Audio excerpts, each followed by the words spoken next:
What's up, ladies and gentlemen? Welcome to the show. As always, thank you for tuning in. So, Donald Trump came out yesterday in epic fashion with an absolute amazing troll of Joe Biden's comment when it came to calling half of America garbage. Here, check this out. How do you like my garbage truck? This truck is in honor of Kamala and Joe Biden.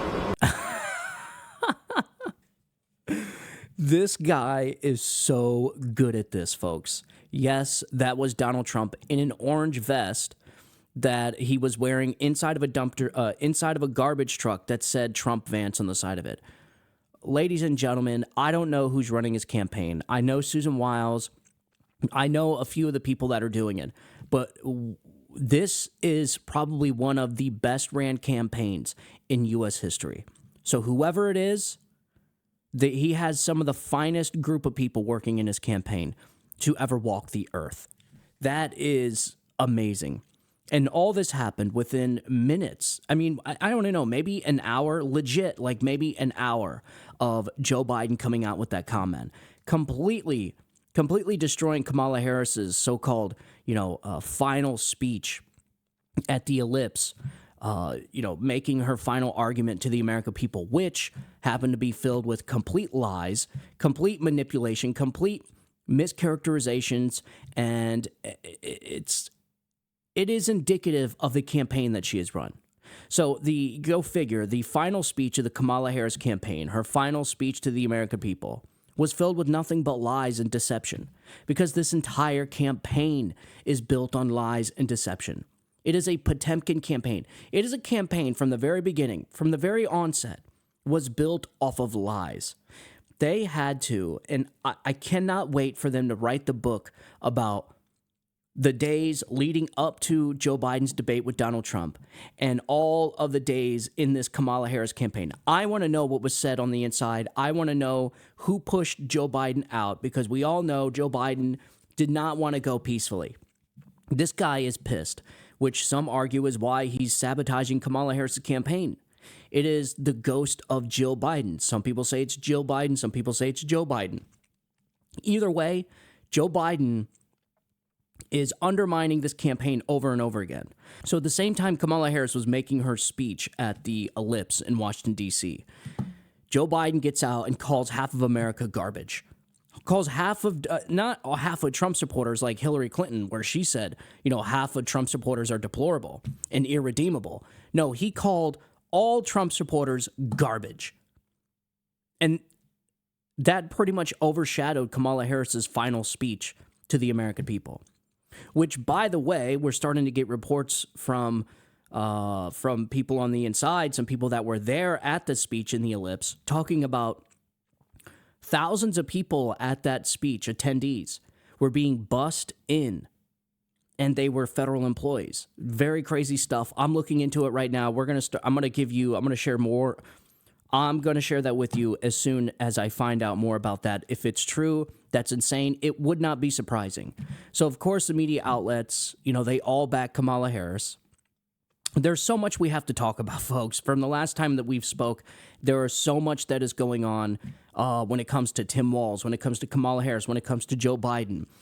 Tim Walz, when it comes to elections, there's actually elections taking place right now.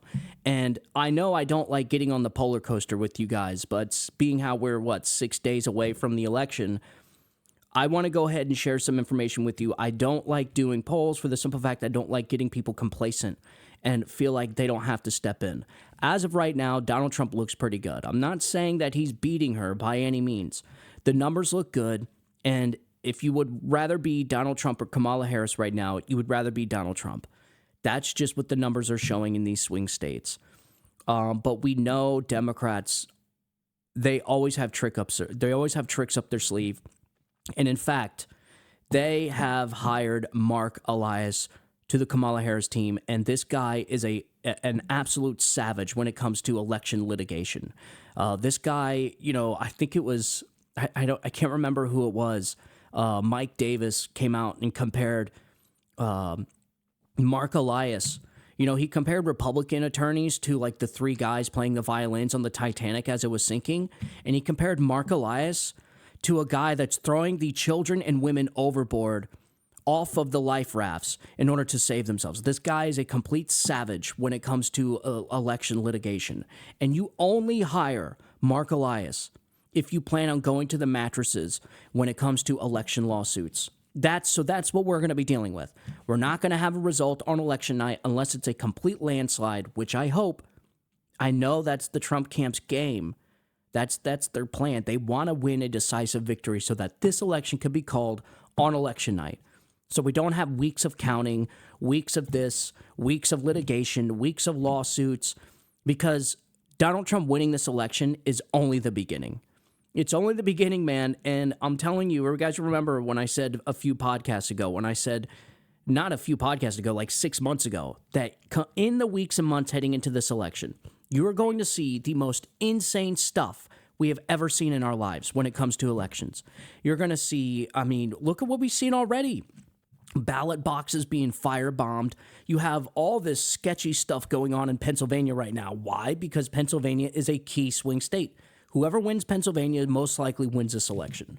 I'm not saying it's, if Kamala wins Pennsylvania, Donald Trump has no pathway, but it would be a very bad sign for Donald Trump if she were to win Pennsylvania. But there's a lot of sketchy stuff going on in Pennsylvania.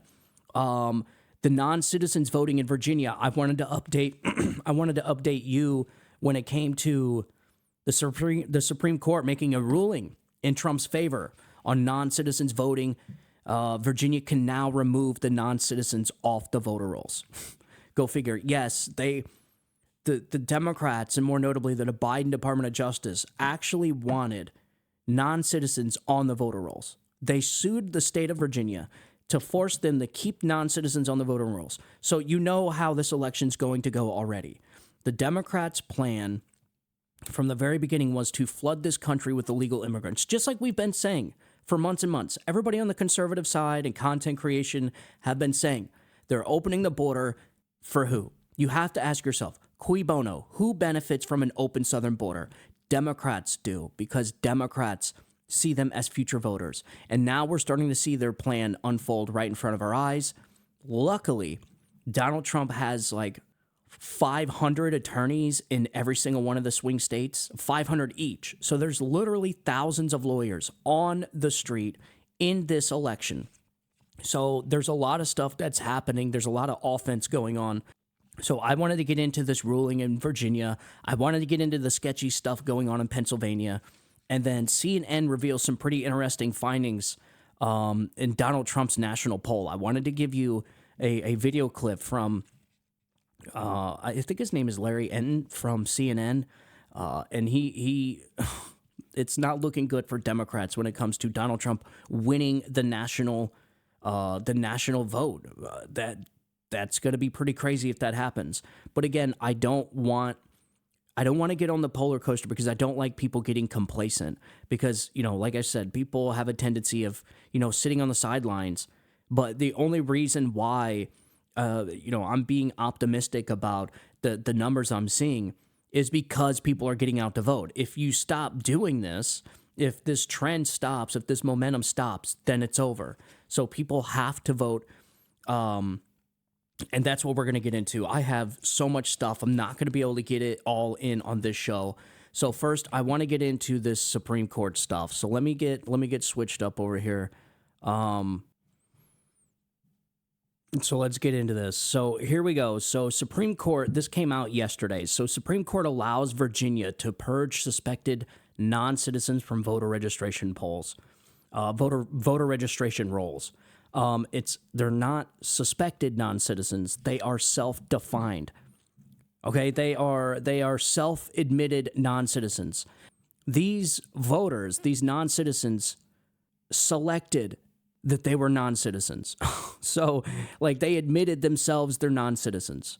So let's get into this. So CNN, a divided Supreme Court on Wednesday. How a Supreme Court was divided on allowing non-citizens on our voter rolls and voting in our elections is insane to me. It just goes to show you the Democrats' intentions when it comes to our elections, that they're all about counting votes, not legal votes. They don't care whether you are here legally or illegally. Their entire mantra is to, if you're living in America, you should be able to vote in our elections. And I'm sorry, folks, but the framers of our Constitution would be rolling in their graves if they knew we had politicians allowing non-citizens of this country to vote in our elections, to decide this country's destiny. That's insane to me. But apparently there are Supreme Court justices that were going to allow this. So a divided Supreme Court on Wednesday allowed Virginia to continue a program that state officials say is aimed at removing suspected non-citizens from its voter registration rolls, siding with Republicans in one of the High Court's first significant decisions tied to next week's election. The decision, issued without reasoning from a majority conservative justices, will allow the state to keep off the rolls certain voters it suspects of being non-citizens. Yes. The court's three liberals, Justice Sotomayor, Kagan, and Ketanji Brown Jackson, dissented. The liberals did not explain their reasoning. Why don't you think they explain their reasoning? Because their reasoning is insane. It doesn't make sense. They are completely politicized. We have justices, and this is why, again, it's so important for Kamala Harris to not step foot in the White House, because we will lose our Supreme Court. They will stack the courts. They have said as much. And it's not even hyperbole. They will stack the courts. They will end the filibuster, and they will stack the courts. This we know. We know this for a fact. That's what they're going to do. And so when you have, imagine this. Imagine if Democrats had control of the Supreme Court, the decisions we'd be getting when it comes to non-citizens voting in our elections. If just say there were no conservative justices on the Supreme Court and it was majority Democrat justices, they would have ruled that non-citizens can vote in our elections. Do people realize how bad that is? I mean, I can't think of anything. So that's essentially saying that anybody in the entire world can come into our country and vote in our national elections and decide this nation's destiny. That to me is insane. But yet, this is what we get. It's because our courts have been completely politicized. So though the case involved, and they don't care about the Constitution, obviously you're talking about a party.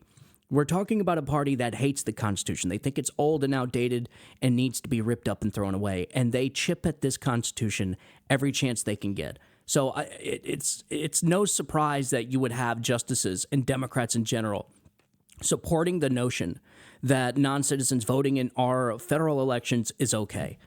Because it's not surprising to me at all. But to maybe some people that aren't really familiar with Democrats and their thinking, that's how they think. That is their mindset.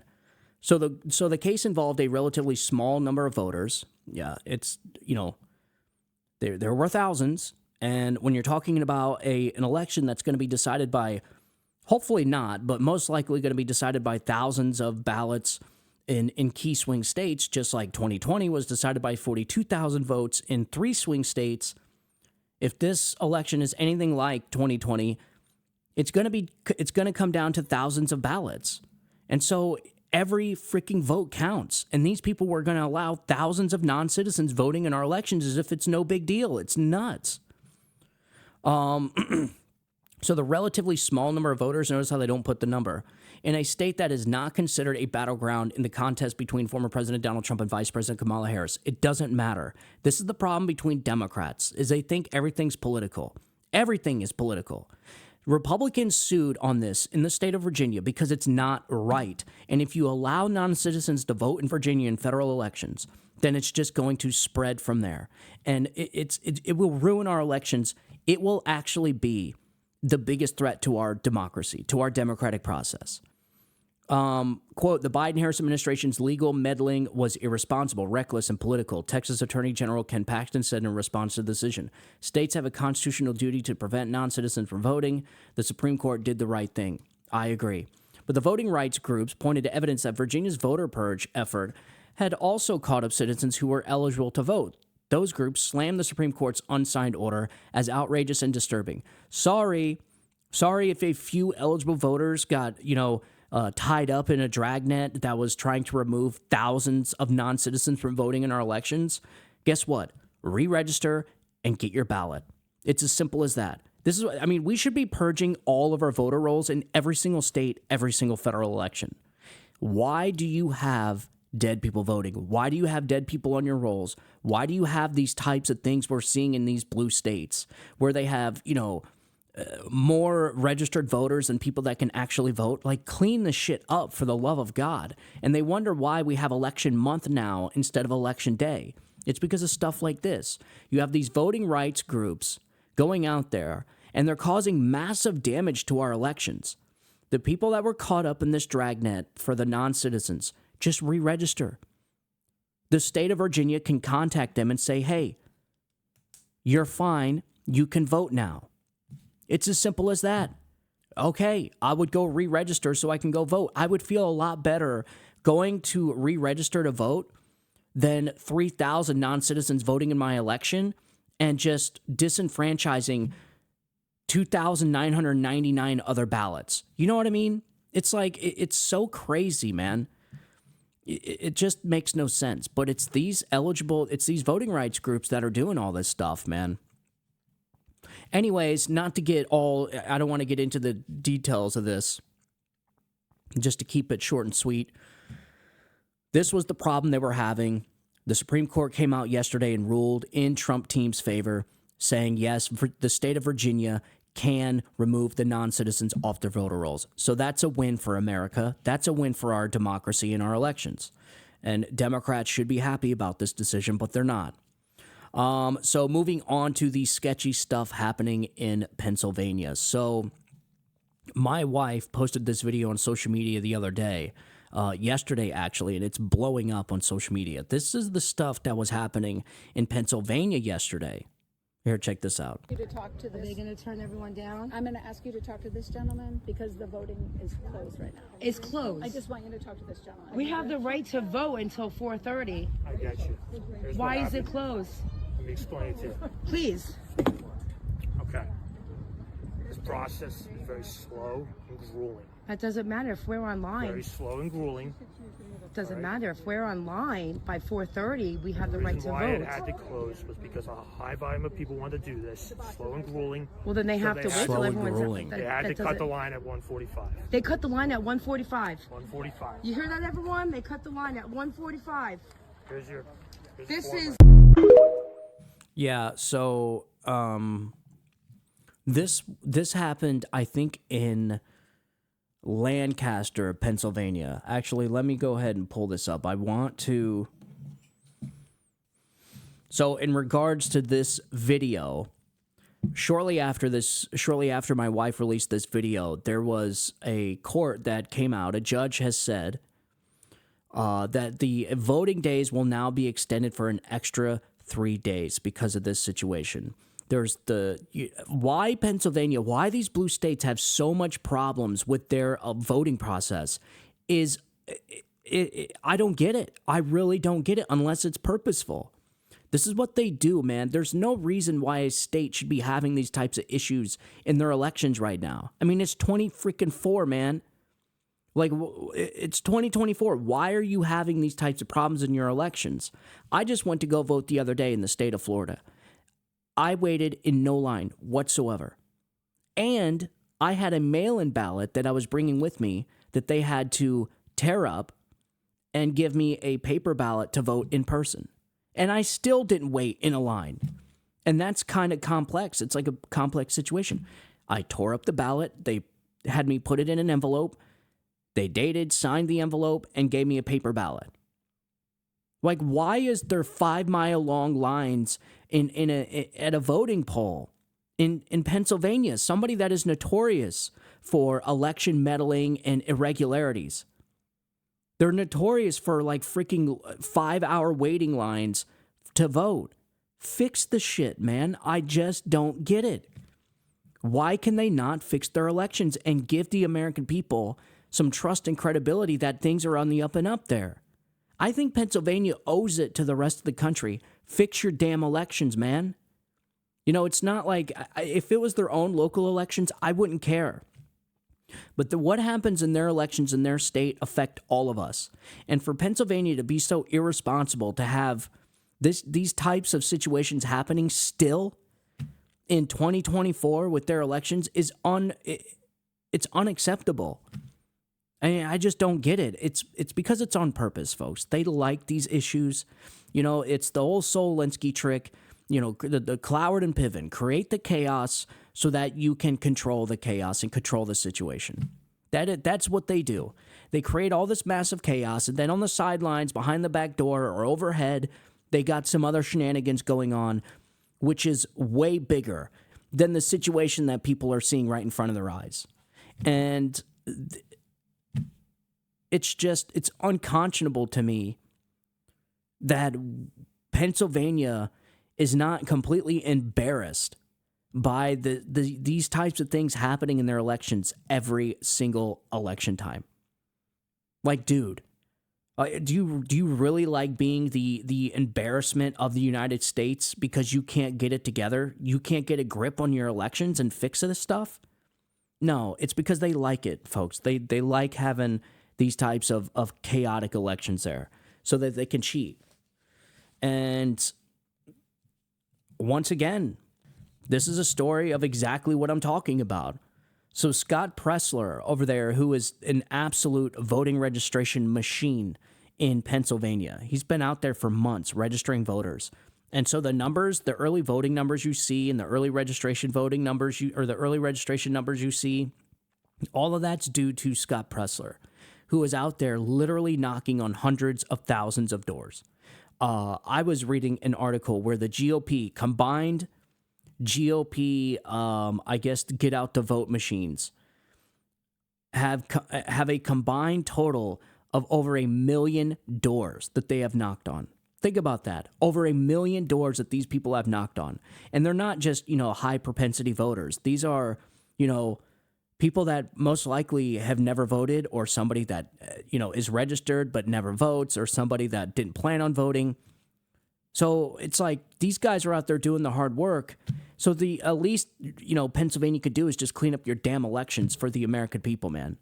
Anyway, so Scott Pressler's out there in Pennsylvania. I got an article from Darren Beatty over there at the Revolver News. And he points out another possible mammoth election fraud scheme in Pennsylvania. Now, I want to read this story to you now. I want to go ahead and get this story out there. But I can't promise you that you're going to get any type of election story the closer we get to this election. Why? Because you have media outlets, more notably Media Matters.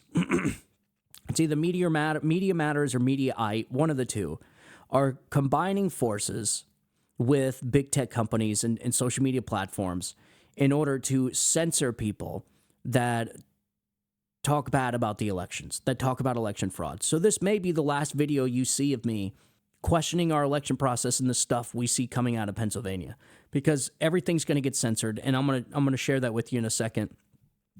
Ben Shapiro pretty much released the Democrat strategy to winning this election, which is to just censor anybody that mentions election shenanigans that are going on around the country, more notably in Pennsylvania, so that nobody actually knows, and they could just ramrod Kamala Harris through, just like they did Joe Biden, man.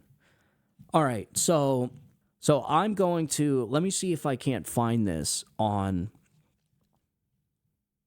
Oh, here's another update from York County, Pennsylvania election officials report massive voter fraud. So you got all these reports coming out of Pennsylvania when it comes to voter fraud. It's not surprising because the Kamala Harris campaign, they must win Pennsylvania. So you're going to see a lot of stuff happening in Pennsylvania. So here is a rundown of what happened. All right, so to get this investigation started. So Scott is sounding major alarm bells of his own, receiving a tip about yet another potential election fraud scheme brewing in Pennsylvania, this time in Luzerne County. What's really concerning is that this case shares several similarities with the earlier voter fraud scheme in Lancaster County. If true, Pennsylvania election security might be more compromised than we thought. And what happened was, there on the very last day of voter registration in Pennsylvania, there were thousands of voter registration applications that showed up all at the same time. And a lot of them, over 60% of them, had the same handwriting. The signatures were all the same. And there was an official investigation done in this. And the Bureau of Elections came out and said, yes, these were over 60% were fraudulent election or voting registration applications. So we know it's official. Like, there is actual fraud that's getting uncovered there in Pennsylvania, in Lancaster, Pennsylvania. All right, so it's not, like Democrats, oh, there is no fraud in Pennsylvania. Listen, there's fraud. There's always been fraud. The problem is our elections are so close now that every ballot must be legal, because one illegal ballot cancels out a legal ballot. And when you're talking about an election that's being decided by 10,000 ballots, 10,000 votes, every damn one of them better be accounted for as being legal, because this is the problem you're running into. You don't need mass voter fraud in order to sway an election. You just need surgical key swing state. You just need surgical fraud in key swing areas.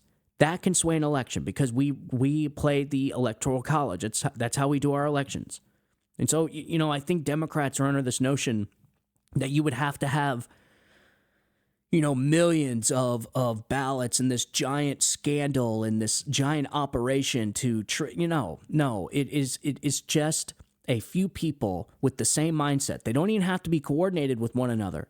If they all have the same mindset and they all have their little secret ways of how they sway elections and how they cheat in elections, that's all you need. And that's exactly what's being uncovered in Pennsylvania with these voter application ballots.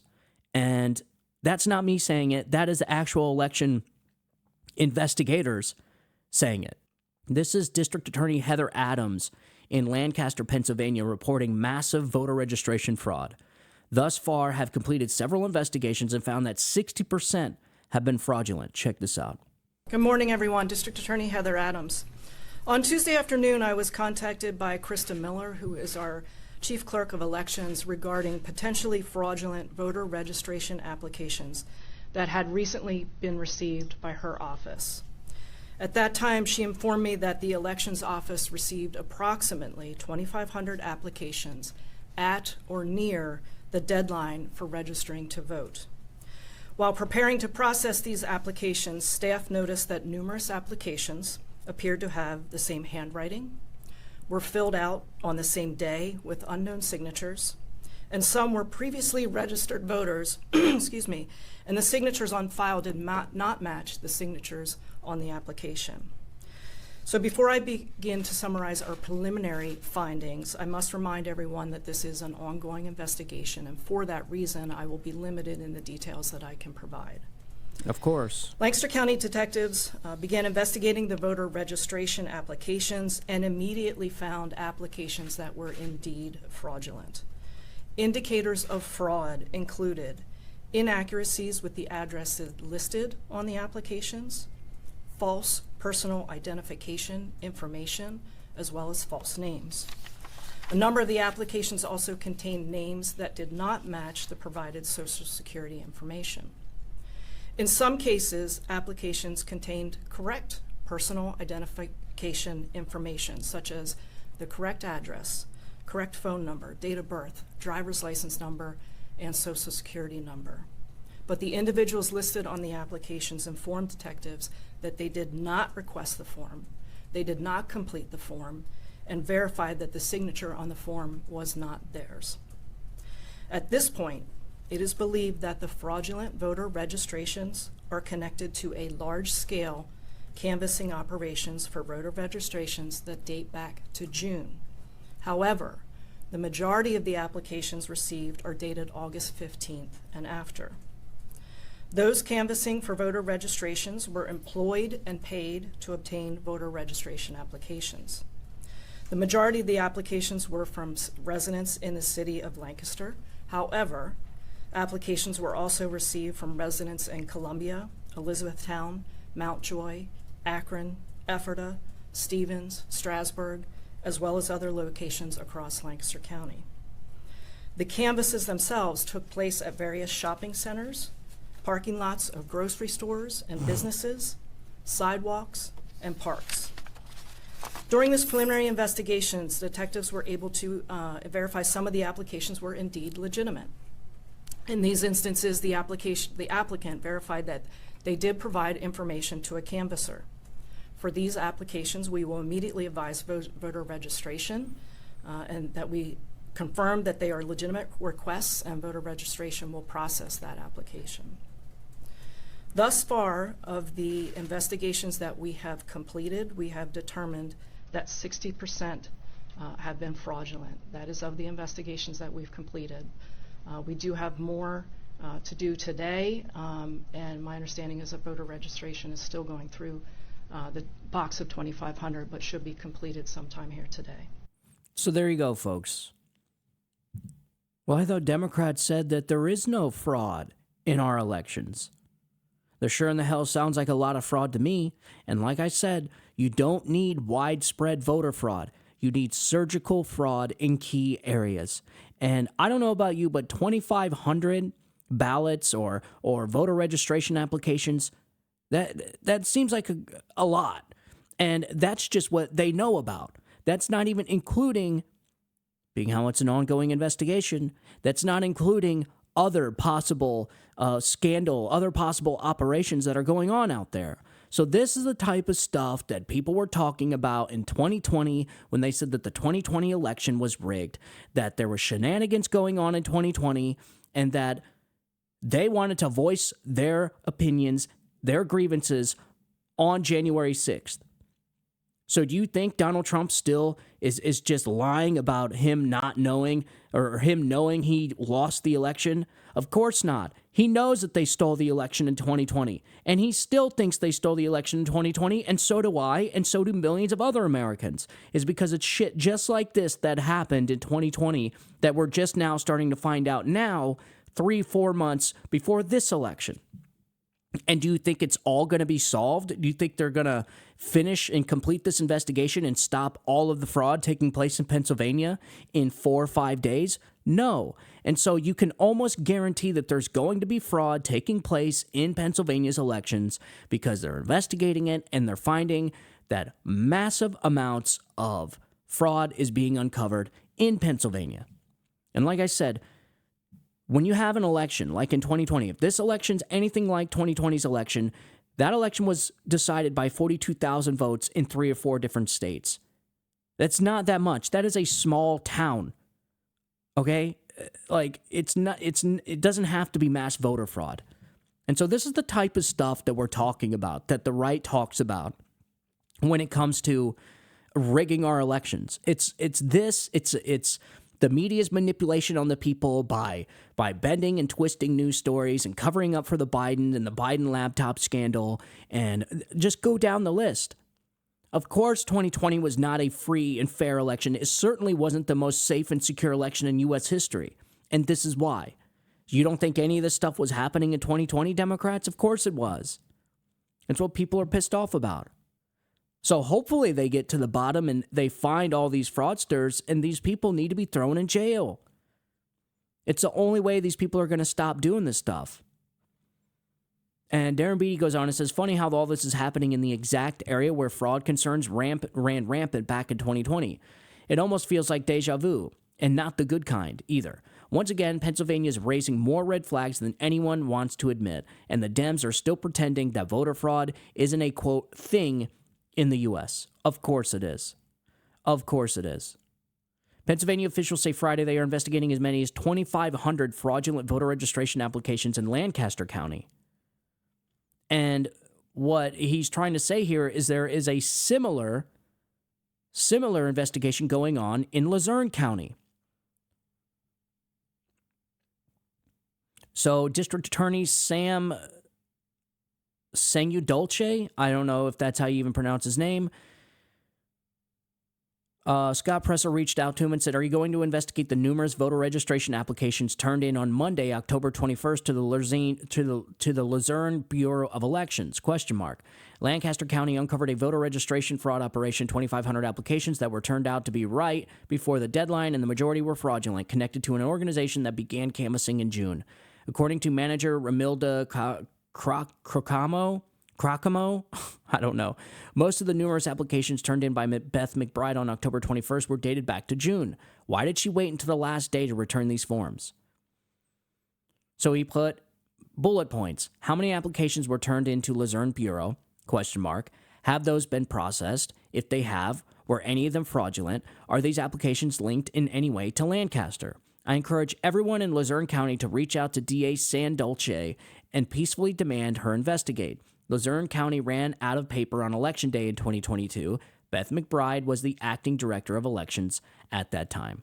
So apparently we have this, and this is why Pennsylvania is known for election shenanigans, is because of people like Beth McBride. It's because of things like this. It's because of these corruption organizations, these crime syndicates, really is what they are. And they cheat in elections for money. They get paid money to harvest ballots, to create fraudulent ballots in order to sway elections and get people elected. It's unfortunate that America has to deal with these blue states that cannot get their freaking elections together, man. And they refuse to fix them. Even after election, after election, after election. It's a damn shame that people have to sit in the back of their mind and wonder, are they going to allow Donald Trump to win? Who's they? And what do you mean allow?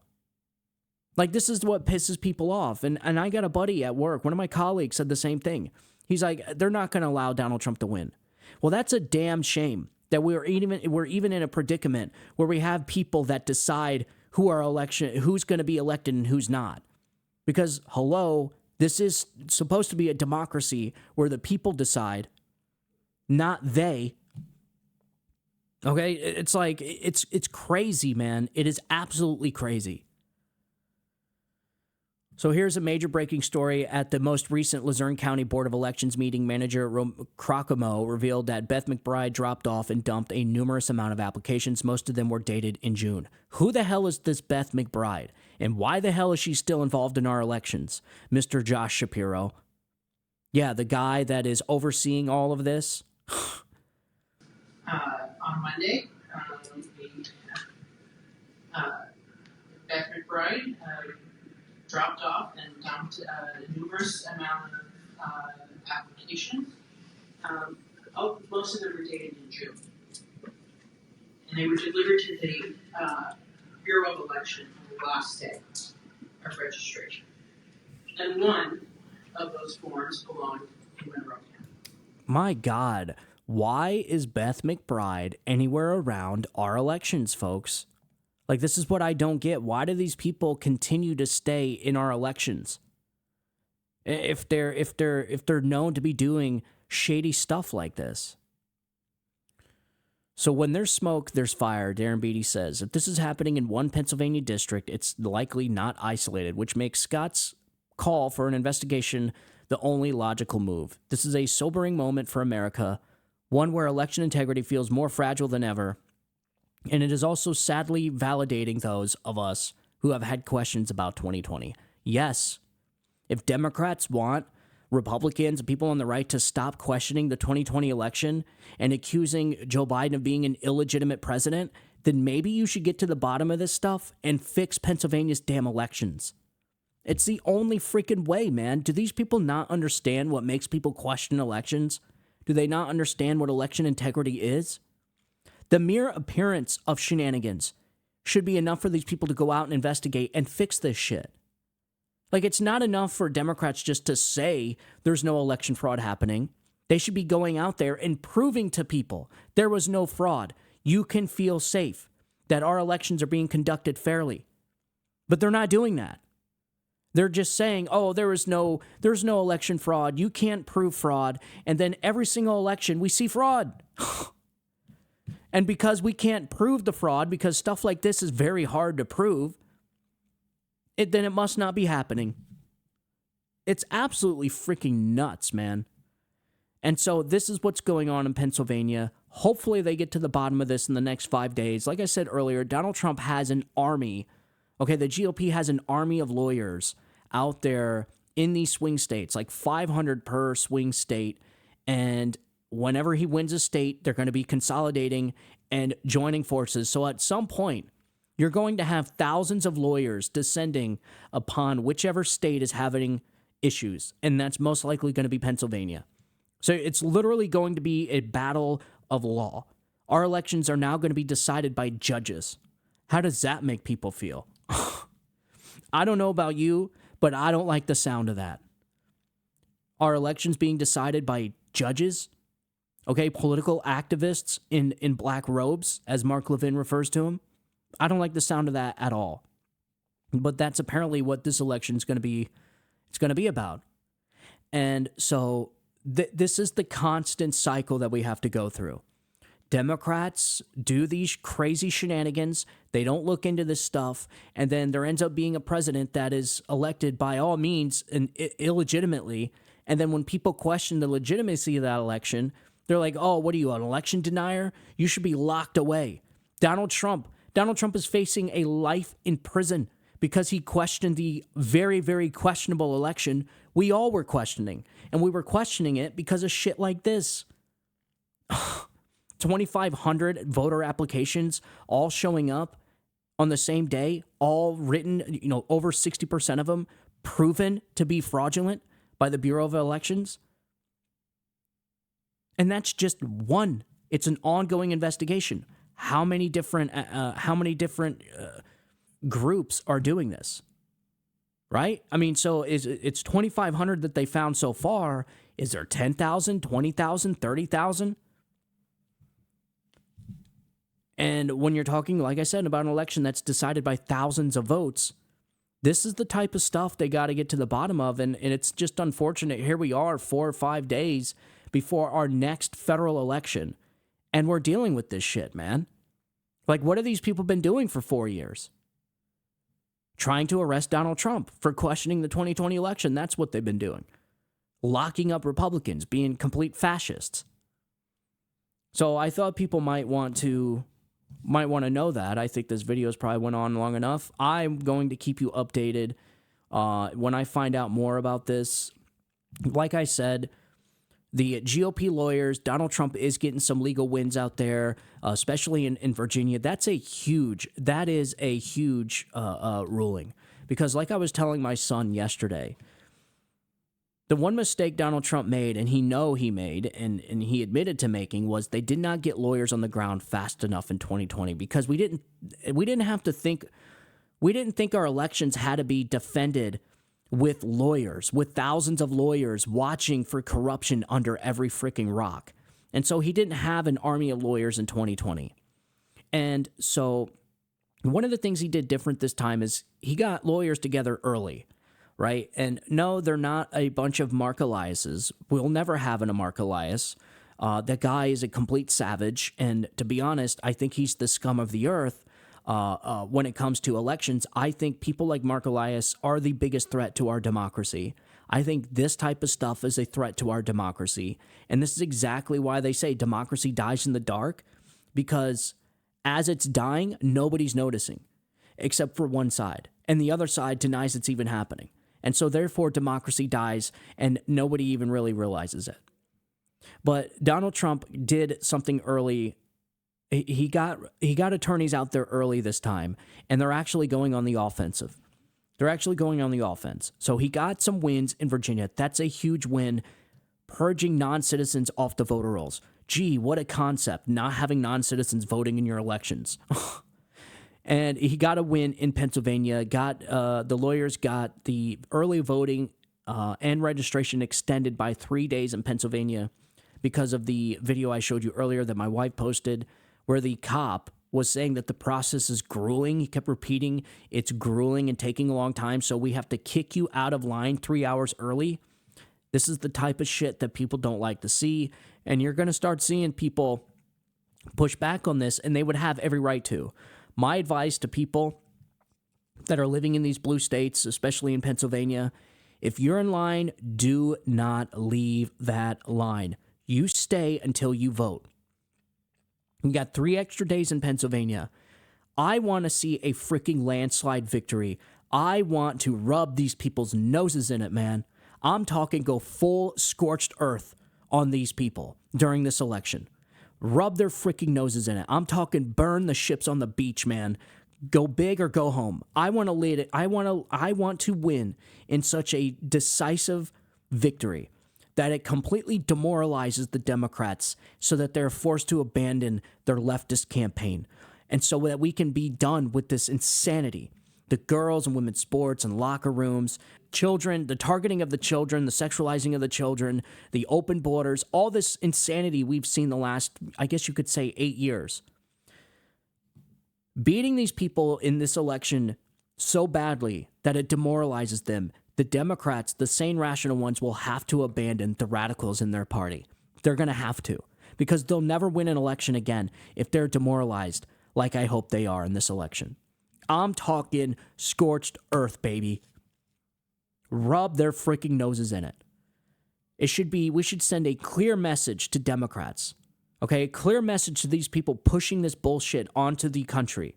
This insanity, this radicalness onto the country, and saying we don't like it and what you're doing is not okay. It is the only way these people are going to stop. And so Donald Trump's getting some wins there in Pennsylvania. Good for him. I hope we don't see what the type of stuff we've seen in 2020. And already, I have some hope. I have hope because there's lawyers there fighting this stuff early instead of it being kind of, ramrodded through with people like Mark Elias and Perkins Coie. Like that, I don't want to see a repeat of 2020. I honestly don't know how the country would react if we seen another repeat of 2020. That election was disgusting. And for them to come out 3 days later and say it was the most safe and secure election in U.S. history is bananas. Bananas. Because for the last 4 years, the stuff that has been uncovered with the 2020 election is mind-blowing. And here we are 4 days until the next election, and we're getting it all over again. Because this stuff is too hard to prove. You can't find these people because they've created laws in these states that make it almost impossible to investigate and track this stuff down. This is why I say same-day voting, voter ID, boom.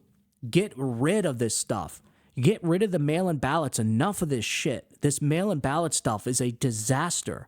Get rid. The only way people should be voting by mail is if they can't leave their home, literally, because they're paraplegic or they're too old or they're in the military. And now they're talking about having over 1 million overseas votes coming in from people that don't even live here. People that somehow have citizenship here but may have never been here before. That shit's crazy to me. So you can literally be having votes coming in from freaking Hong Kong. How does that make people feel? Does that give people trust and credibility in their elections? That should be the key.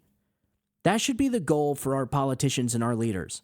Is you must bring back trust and credibility to our elections, man. Because if people feel like they don't have elections, then they feel like they don't have any recourse against a tyrannical government or whatever their government's doing that they don't like. And then you got a real freaking problem on your hands when people feel like they have no way out. That is when you're going to start seeing people go from using their First Amendment to the Second Amendment. You're talking about civil war. That is the type of shit that causes wars. Is when people feel like they have no recourse against their government. Ask the framers. They went through the same thing. To sit here and pretend like the framers didn't know this stuff was going to happen and that they had no clue when they were writing our founding documents it's absurd. Of course they knew this type of stuff was going to happen. And that's why they made it an imperative. That's why they made free speech the number one God-giving right to people. Because we have to be able to inform one another about stuff like this. Hey, did you see what was happening in Pennsylvania where 2,500 ballot applications were found and over 60% of them were fraudulent? No, I didn't hear that. Thanks for letting me know. But when people can't communicate back and forth and inform one another, you're going to have big friggin' issues, man. And that's what we're going to be getting into on the next segment. Ben Shapiro and a couple other people were contacted by a New York Times reporter. And I think we figured out what their plan is in the coming days to this election. And when it comes to people like myself who question the results of the election, anybody that talks about the election on YouTube or other social media platforms, probably Facebook and Instagram, even though Mark Zuckerberg said he wasn't going to do that this time, I fear Google's going to have a big role in a massive censorship operation. in conjunction with media outlets like Media Matters and the New York Times. And Ben Shapiro revealed this the other day in a text he got from the New York Times reporter. And not just Ben Shapiro, but other conservative content creators. And this reporter's reaching out and saying, hey, pretty much saying that they're going to be working with Google to censor any conservatives or anybody on YouTube that questions the elections, that have no legitimacy. Like that people that are putting out the famous word the left likes to use, misinformation, when it comes to election integrity. They're going to start banning people in the next few days. And that's how they feel like they're going to be able to push this election onto the American people with nobody really knowing about stuff like this. And they're probably going to ban this video. Who knows? This is the problem, man, with censorship. Every time these people censor conservatives, they end up being right like 6 months later. And so therefore, and a perfect example of this is COVID. What we've seen during the COVID era was like the epitome, the exact definition, the exact reason why you don't censor people is because YouTube and Google and all these so-called experts wanted to give themselves the accolade of being the arbiters of truth and deciding what could be said and what couldn't be said, even though they were censoring doctors and Harvard graduated doctors and scientists. They were censoring them when they were coming out and saying things that could actually help the American people. And it could have cost the lives of American people that got COVID. But because they were censored, they didn't get that information. And this is why you must allow the free flow of information and ideas. You cannot have some arbitrary third party servicer being the arbiter of truth, deciding what's misinformation and what's not. Because that's when things start getting crazy. But that's exactly what I think the New York Times and our media outlets are up to. And we all know they're perfectly capable of it because they did the same thing back in 2020. And that's exactly where the Twitter files came from. That just revealed to the entire world the collusion between the federal government and social media platforms, censoring people and violating the First Amendment right. I think they're going to try and do it again. But I'm going to be talking about that on the next episode, so make sure you tune into that. I'm going to be getting to that right after this. If you want to support the podcast, please follow the podcast anywhere podcasts are found, Spotify, Apple Podcasts. If you want to follow the show on YouTube, make sure you smash that like button and share, subscribe, share with your friends and family. Get the word out there. We only got a few days left of this stuff, man. And if my hunch is right, you only got a few more days left of trying to get to the bottom of this type of information as far as when it comes to elections, because I'm afraid we're all going to be censored. So make sure you share this episode with your friends and family. And thank you guys so much for tuning in. I'll talk to you here in a little bit. God bless you. God bless America. And long live the Republic. You guys have a good one. Bye-bye.